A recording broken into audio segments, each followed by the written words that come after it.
I never dated my husband before we were married. And no, it's not like a mail order bride thing or anything. We went from being friends to being engaged in a day. Hey there. Are you a Christian woman who's ready to strengthen your faith and stop the madness in your mind? The worry, doubt, anxiety. Do you want something more for your life but are not sure where to even begin? You've come to the right place. Hi, I'm Kristin Campbell. I'm excited that you're here as we journey together to discover mindset renewal and empowered faith for the Christian woman. Hi, everyone. So glad that you can join me today as I tell you a fun fact about my life. And this may seem a little bit off topic, but honestly, it does come back to God's faithfulness. And it was kind of hard to think of like, oh, what's a fun fact that I can share? I live a pretty basic life. I mean, there's nothing, radically exciting, about my day-to-day living, but I did come up with something, because I was thinking like, okay, well, what do I tell people? And they are like, what? Are you serious? What's that story? And it's a good one. It's a good one. Now, I want to give a little caveat, almost a warning of sorts. I would not recommend this for people going forward. So I really want this disclaimer to be out there. This is not how I would advise anyone proceeding. Mine is definitely a God story, and I need you to listen all the way to the end. So here it is. Fun fact. I never dated my husband before we were married. And no, it's not like a mail order bride thing or anything. We went from being friends to being engaged in a day. And like I said, I don't recommend this to anyone, but here is my fun God story. My husband and I, we knew each other for about 3 years. We were friends. And I knew that God told me that he was my husband, but we didn't actually date. So let's back up. There were 4 different guys that I had in some way, shape, or form planned on or were planning to be married to. 2 of those were before I became a Christian, and 2 of those were after I became a Christian.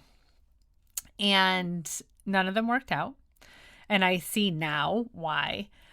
But at the time, after number 4, I said, I am done. I'm done. I resigned myself to be single. Looked up all the verses in the Bible about being single. I was like, sounds good to me. I'm good. Let's just drop the whole guy thing. Forget the whole husband thing. We're done. I really was resigned to not be married. I had my own condo. I had a good job at the time. I was, in this transition period. I was trying to figure out, what I wanted to do next. And I was good. I was just living the single life. And I was like, we are so good. Well, that was my plan. And then God had his plan. So one night I have this dream. And in the dream, I know that I am married to Pete. Now, at the time, Pete he had, recently moved to Florida. I was living at Florida at the time. He had recently moved there from Michigan. And I met him because I was good friends with his sister, Becky, and still am. we were friends, but, he had his own thing going on with another woman. And, I had obviously just ended my number 4 there. And we were just friends. Like, that's all it was, is we were friends. But in the dream, like, I knew that he was my husband. And I thought, okay, like, that's weird. Like, what kind of pizza did I eat? What happened? This is really weird.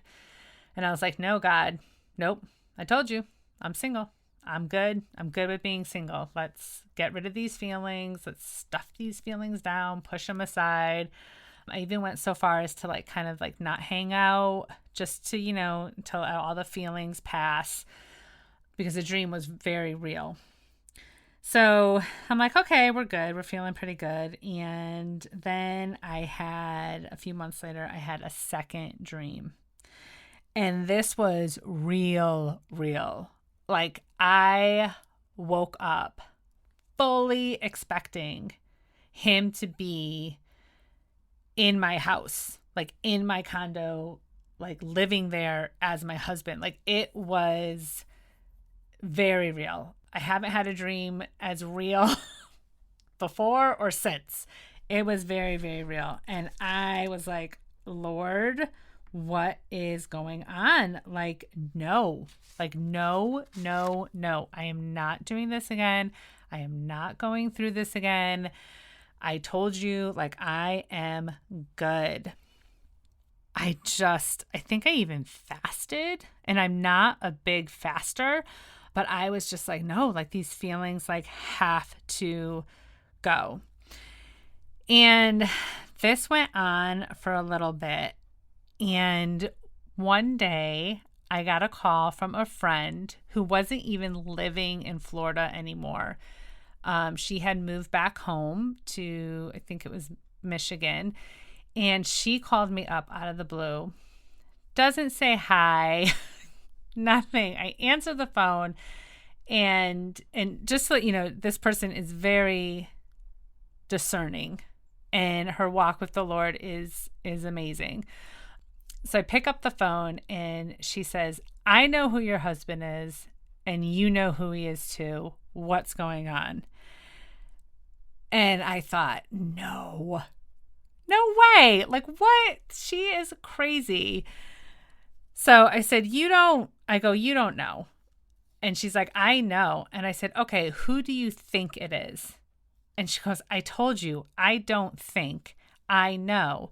It's Becky's brother. What is going on? And I about dropped the phone. She didn't even know his name. She never even hung out with him. She never really saw the two of us interact. I had not talked to her for months. She had no idea. I'm like, what is happening, Lord? So by the time I caught my breath and just was like, okay, I need to get with the Lord. I need to know what is going on. And God just really showed me he's your husband. And I know it sounds so bad now to say, but I didn't want it. I was so resigned to not having my heart broken again. I was so resigned to just being single. I just didn't even want it. And he hasn't shown any sign that he is even slightly interested in me.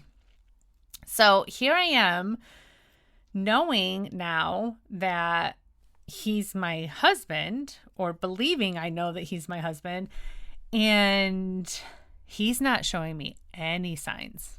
He's not saying anything. He's not doing anything out of the ordinary. He is poker face like you would not believe. And it's not like I can ask him. It's not, it was so intense. So that was in February of 2007. Now, months are going by, and I'm in this agony. His sister, Becky, who's also my friend, realizes something's up, and I end up sharing with her. She doesn't say anything. And then another good friend that was his roommate also is kind of okay, something's going on. Something is going on here. What is it? So I don't tell him because I didn't trust him at the time. And if he's listening to this, sorry. But he would always tease me, and I would just kind of like brush it off and move on. So we all were going, the whole group of friends were going to 7707 in Nashville. It was this huge Christian event. We were so excited. There was such a huge group of us. It was an amazing experience. And I remember saying, Lord, I just can't, my heart, like, I know that you think I'm strong. I know that you can pull me through anything, but like, I can't, my heart can't take it anymore. He's not saying anything. So maybe he didn't get the memo, and that's okay. Like I said, I am really good. I'm good being single, Lord. Like really, it's okay. If he doesn't say anything by the end of this trip, I need to move on. I need to just make a change. I need to pivot here. And I told his sister, Becky, listen, this is what I told God. And if something doesn't come out of this by the end of the trip, I need you to understand that I won't be hanging out with our friend group for a while. I just need to take a break. It's nothing personal. I don't ever want him to know why. We're just going to take a break, and I'm going to get my head right, and I'm going to see where my next move is and what my next step is. So we go through 7707, and it ends up being the four of us that are driving back. So Becky, Pete, myself, and then Pete's roommate. And we had been up between the 7707 and then driving from Nashville to Orlando. We had been up for like 36 hours or something by the time we pulled into my driveway. I was exhausted. I was heartbroken. I'm like holding back tears as I try to get my suitcase out of the trunk. And Pete's like, hey, you want to grab breakfast? And I'm like, whoo, wait a minute, Lord. Wait a minute. Talk about the 11th hour. I'm like, oh my gosh, what's happening? So we went to breakfast, and we were both so tired. I don't think we like really made sense of the conversation like at all. We just kind of like had a fun breakfast, and like I was kind of waiting, like how is this gonna work? Like what do we do? Like, is he gonna ask me out? Like, I don't even know what to expect. And like I said, we were just both so tired. So I was driving. I ended up taking him home, and we're saying goodbye. And he just comes out and he's like, listen, I'm just going to be bold right now. And I'm just going to say this. And I'm like, what? And he goes, you're my wife. And I said, I know. And we just were like, oh my gosh.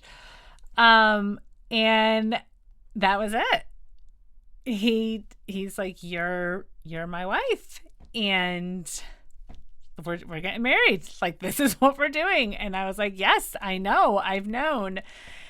And come to find out that the Lord showed him in March. So the Lord showed me in February. The Lord showed him in March. And that man's poker face, oh, it is good. Because I didn't know. I really didn't know. And he didn't feel released to tell me until we came home from that trip, until we got out of the car after driving home. So I was like, oh my goodness, Pete, this is the deal I made with the Lord. And he, and not that I recommend making deals with the Lord either, but this is just kind of how it worked out. And then we were married in November of 2007. So it just was really quick. And the cool thing is I called my parents, and my parents have been through so much. I mean, think about it. I had already talked to them about marrying 4 other guys in the past, so this might have been a common phone call for them. But I called them up and I said, I'm getting married. And I told them who it is, and they said, yes. Yeah, that is your husband. And they had the confirmation as well. And, same thing with my friends. I called them up and they're like, wait, what? Like, but they all had such a peace about it because the Lord definitely was in it. So again, I don't recommend that, but here we are. We're going on 17 years strong with 3 kids, and I'm so blessed by him. He is my perfect match. And, I remembered after we were married, and I think it might have been one of the first times I actually told the story to someone. God brought back to my memory when I first came to know the Lord, after my heart had been hurt by the 2 prior, that he told me that my husband would let me know that I was his wife. And I think I wrote it down in a journal somewhere. Maybe that's what it was. Maybe I saw it in the journal and I was like, oh my gosh, because I had forgotten. And yet, years later, that's exactly what happened. My husband told me that I was his wife. So that is my fun fact. I hope it brought some encouragement to you that God is faithful. And I also hope it brought you a giggle, because it still makes me laugh when I tell it. Thank you for listening to today's podcast. I hope you walked away a little stronger in your faith and freer in your mind. You are so loved. If you liked this episode, share it with a friend. Leave your ratings and reviews, and engage with me on social media. I'd love to hear from you.